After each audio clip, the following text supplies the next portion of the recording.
friend. I'm glad you're here tonight on this spiritual Sunday to listen to some selections from Ursula Le Guin's translation of the Tao Te Ching. Number 1, Taoing. The way you can go isn't the real way. The name you can say isn't the real name. Heaven and earth begin in the unnamed. Name is the mother of the 10,000 things. So the unwanting soul sees what's hidden, and the ever-wanting soul sees only what it wants. Two things, one origin, but different in name, whose identity is mystery, mystery of all mysteries. The door to the hidden. A satisfactory translation of this chapter is, I believe, perfectly impossible. It contains the book. I think of it as the Aleph in Borges' story. If you see it rightly, it contains everything. 2. Soul food. Everybody on earth knowing that beauty is beautiful makes ugliness. Everybody knowing that goodness is good makes wickedness. For being and non-being arise together, hard and easy complete each other, long and short shape each other, high and low depend on each other, note and voice make the music together, before and after follow each other. That's why the wise soul does without doing, teaches without talking. The things of this world exist. They are. You can't refuse them. To bear and not to own. To act and not lay claim. To do the work and let it go. For just letting it go is what makes it stay.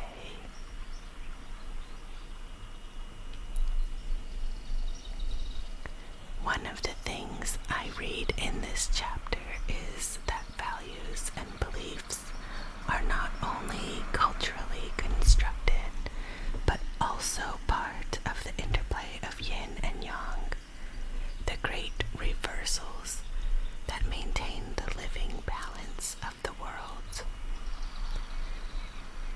To believe that our beliefs are permanent truths which encompass reality is a sad arrogance. To let go of that belief is to find safety.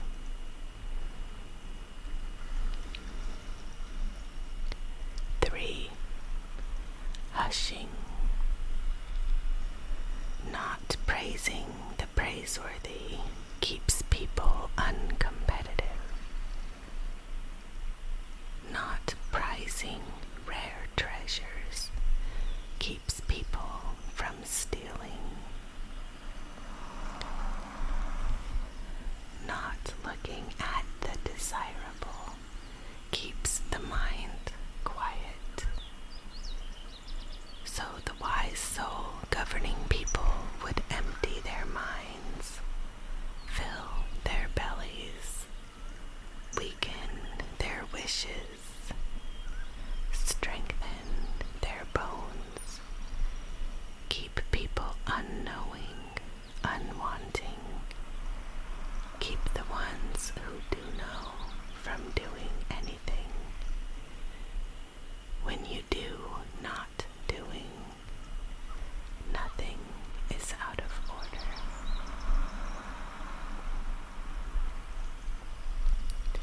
Over and over, Lao Tzu says, Wei Wu Wei, do not do, doing, not doing.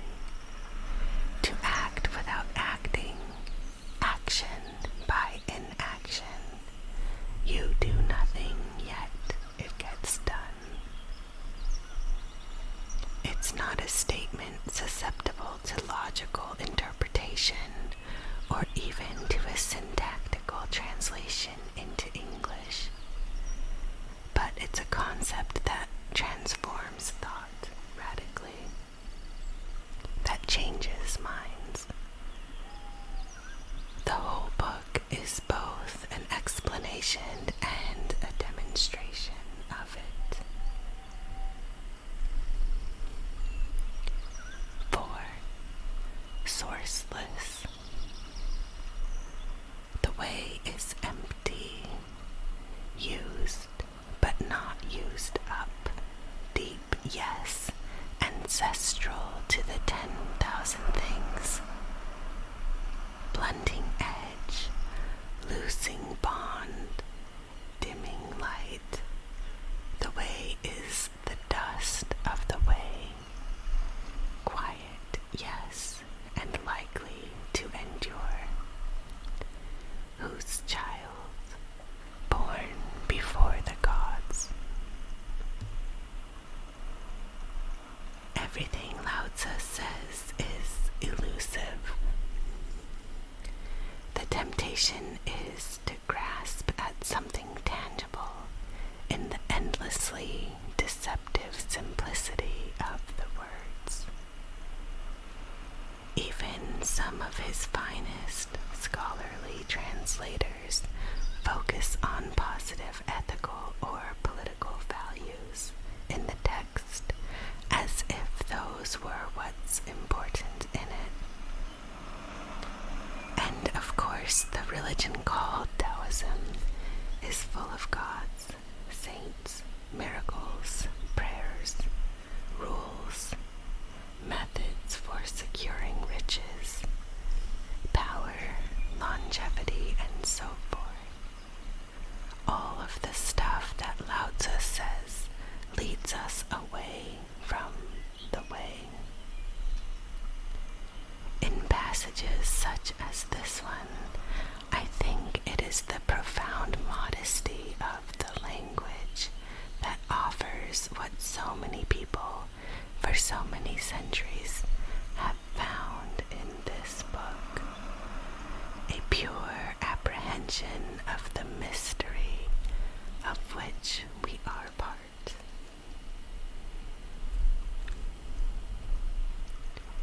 5. Useful emptiness. Heaven and earth aren't humane. To then, the 10,000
other side of egoism. Followers of the way, like the forces of nature, act selflessly.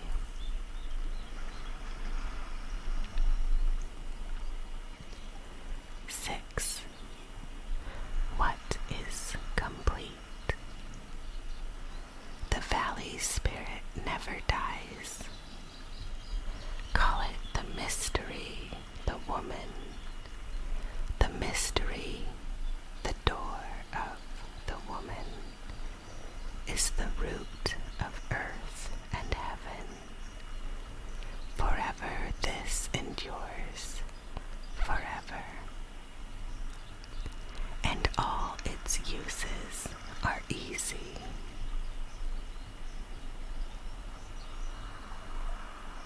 7. Dim brightness. Heaven will last, earth will endure. How can they last so long? They don't exist for themselves, and so can go on and on. So wise souls, leaving self behind, move forward, and setting self aside, stay centered. Why let the self go to keep what the soul needs?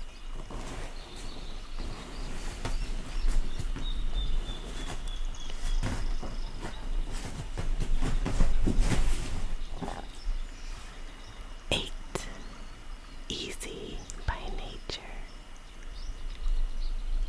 True goodness is like water.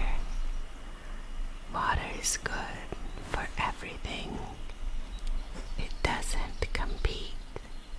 It goes right to the low, loathsome places, and so finds the way.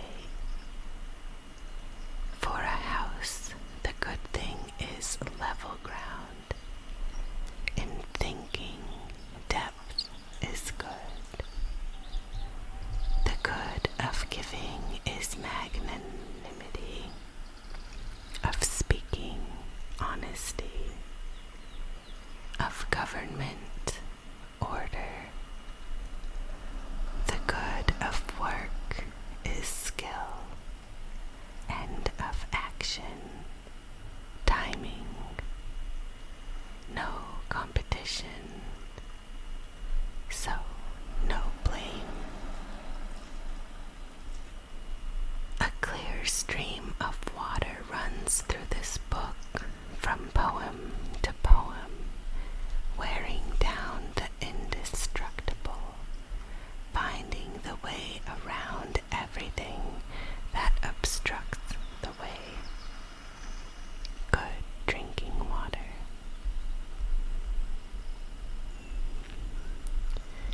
We'll stop there for the chapters for now, and we'll read the introduction.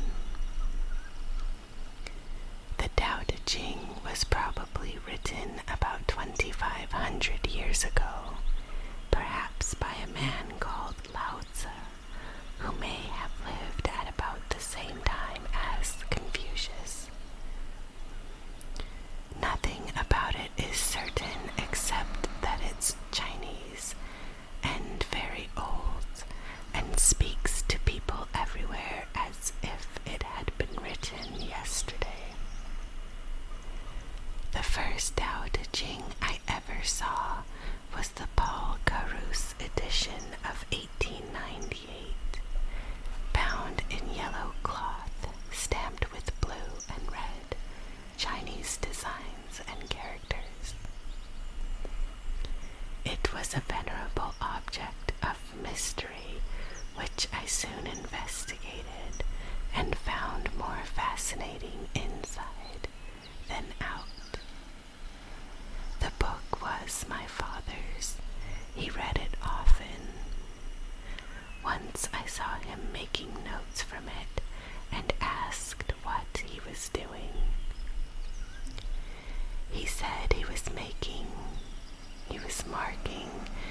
which chapters he'd like to have read at his funeral. We did read those chapters at his memorial service.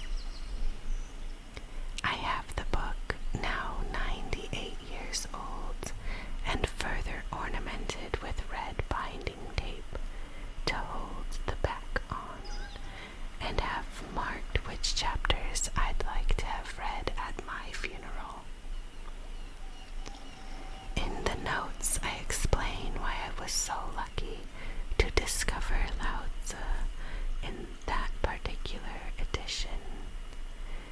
Here I will only say that I was lucky to discover him so young, so that I could live with his book my whole life long.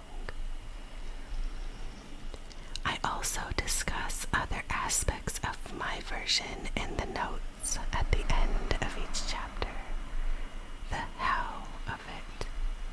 Here I want to state very briefly the why of it.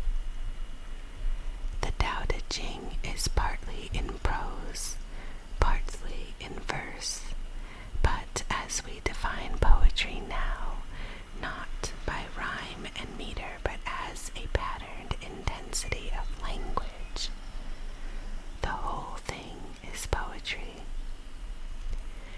I wanted to catch that poetry, its terse, strange beauty. Most translations have caught meanings in their net, but prosily letting the beauty slip through.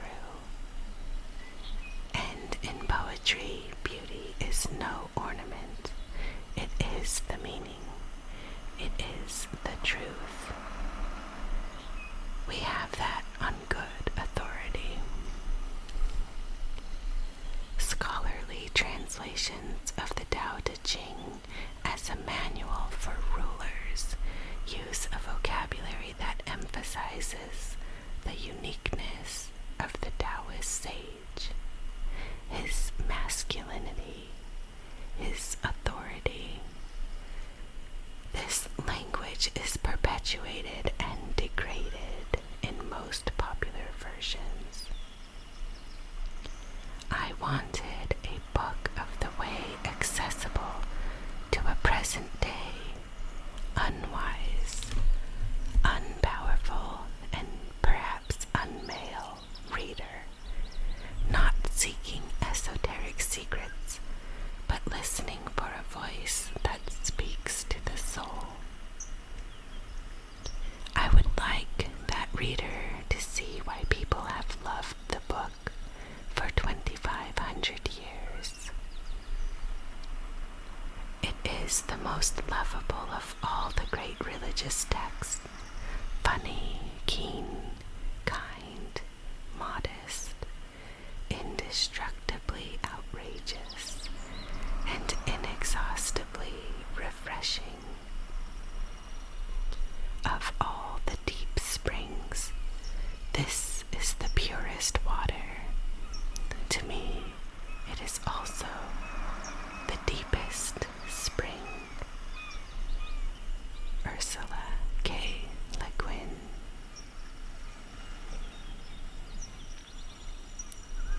Commentaries at the foot of some of the chapters are my own responses to the text, she writes.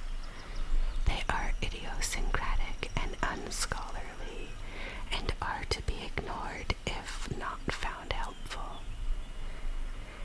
In the notes at the end of the book are more detailed considerations of some of the chapters, thanks to my sources and guides, and remarks on how I arrived at my version.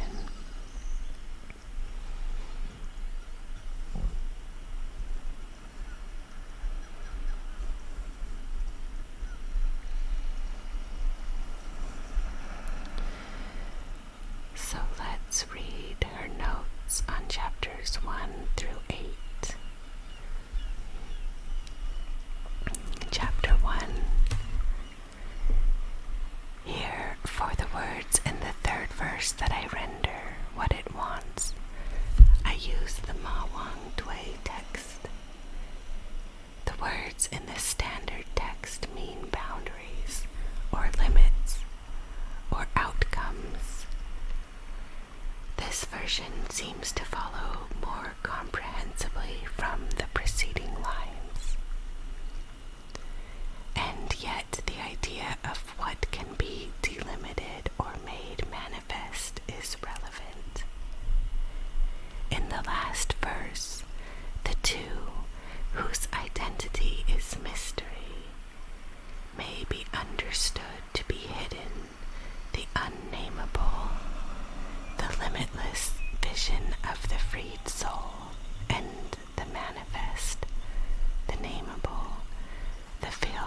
vision limited by our wants, but the endlessness of all that is, and the limitation of mortal bodily life are the same, and their sameness is the key to the door.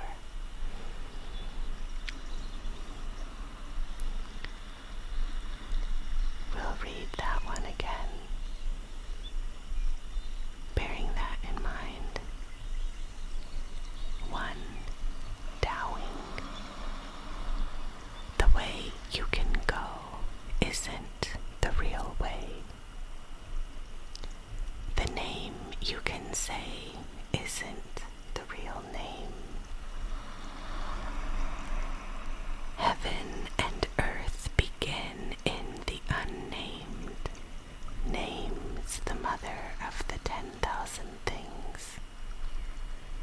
So the unwanting soul sees what's hidden, and the ever-wanting soul sees only what it wants. Two things, one origin, but different in name, whose identity is mystery. Mystery of all mysteries, the door to the hidden.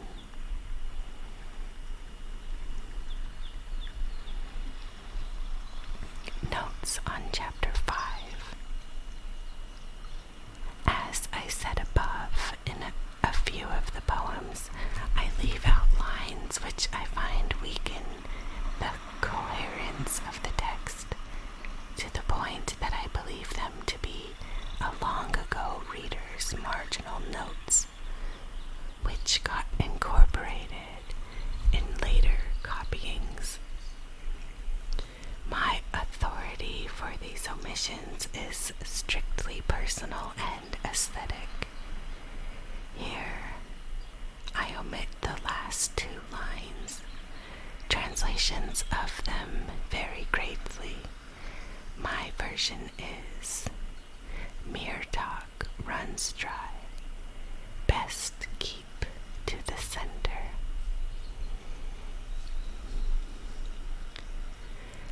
So we'll go back and read Chapter 5 again, considering that point.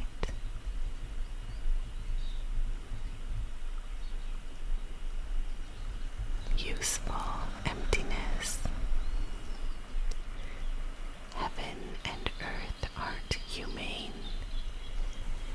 To them, the 10,000 things are straw dogs. Wise souls aren't humane. To them, the 100 families are straw dogs. Heaven and earth act as bellows. Empty yet structured, it moves